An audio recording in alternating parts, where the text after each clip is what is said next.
এবার আমরা দেখব কিভাবে সাবটোটালস ব্যবহার করা যায়।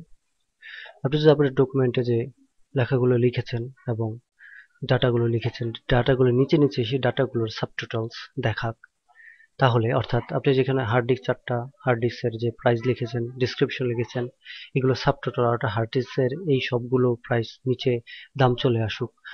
একইভাবে র্যামগুলোর সকল র্যামগুলোর দাম নিচে চলে আসুক, একইভাবে রোমগুলোর সকল দাম নিচে চলে আসুক এবং নিচে থাকেও একটা গ্র্যান্ড টোটাল। তো সেই জন্য আমরা সাবটোটাল অপশনটি ব্যবহার করতে পারি। তো আপনার ডাটা টেবিলটি সিলেক্ট করুন, ডাটাতে ক্লিক করুন, এখানে দেখতে পাচ্ছেন সাবটোটাল অপশনটি রয়েছে, এটা সাবটোটালে ক্লিক করুন। আপনি যদি সাবটোটাল নেমটি করতে চান তাহলে নেমের সাবটোটাল করুন, যদি আপনি ইউনিট প্রাইসের সাবটোটাল করতে চান তাহলে ইউনিট প্রাইসে করুন, যদি কোয়ান্টিটি করতে কোয়ান্টিটি করুন, আর টোটাল প্রাইস চাইলে টোটাল প্রাইস ক্লিক করে ওকে করুন। টোটাল বেস করাটা বেটার। এখানে দেখছেন total price hard disk subtotal গুলো চলে আসছে 60,000, 50,000, 40,000, 30,000 মিলে 1,80,000 টাকা সাবটোটাল হয়ে গেছে হার্ড ডিস্ক টোটাল।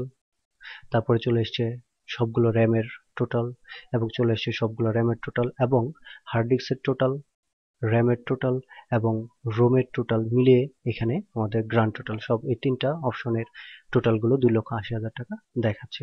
তো এখানে আমরা আমাদের গ্রুপ হয়ে গেছে দেখতে পাচ্ছেন, এই গ্রুপের মাধ্যমে আমরা এগুলোকে একসাথে দেখতে পাচ্ছি। হার্ড ডিস্ক আমরা 1,80,000 টাকা, র্যাম টোটাল 34,000 টাকা, রোম টোটাল 66,000 টাকা আর গ্র্যান্ড টোটাল 2,80,000 টাকা।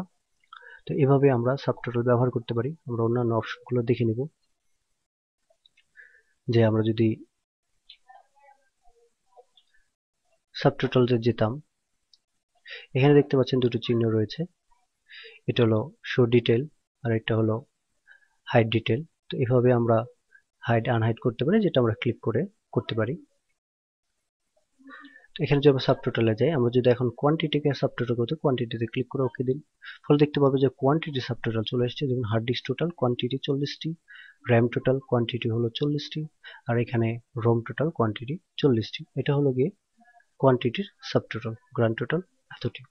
আমরা যদি সাবটোটালে গিয়ে ইউনিট প্রাইসের টোটাল করি, তাহলে ইউনিট প্রাইসের টোটাল হয়ে যাবে, যেমন হার্ড ডিস্ক ইউনিট প্রাইস 18,000 টাকা, র্যাম ইউনিট প্রাইস 3400 টাকা, আর রোম টোটাল 6600 টাকার গ্র্যান্ড টোটাল 28,000 টাকা। এভাবে আমরা নেমের সাব টোটাল করতে পারি। যেমন নেম হার্ড ডিস্ক 4টা এখানে দেখাচ্ছে টোটাল, এগুলো গ্র্যান্ড টোটাল এভাবে। আর আমরা যদি সবগুলো যদি দিয়ে দেই তাহলে কি হবে দেখতে পাচ্ছেন সাবটোটাল চলে এসছে। তো এইভাবে আমরা করতে পারি।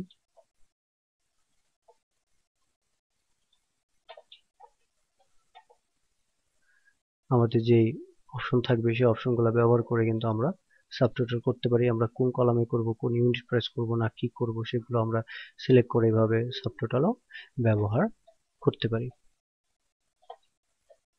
দেখতে পাচ্ছেন, একটু যেভাবে চান সেভাবে সাবটোটালে ব্যবহার করতে পারেন। টোটাল প্রাইসে সাবটোটাল ব্যবহার করাটাই সুবিধাজনক। তো আশা করি বুঝতে পেরেছেন। ধন্যবাদ।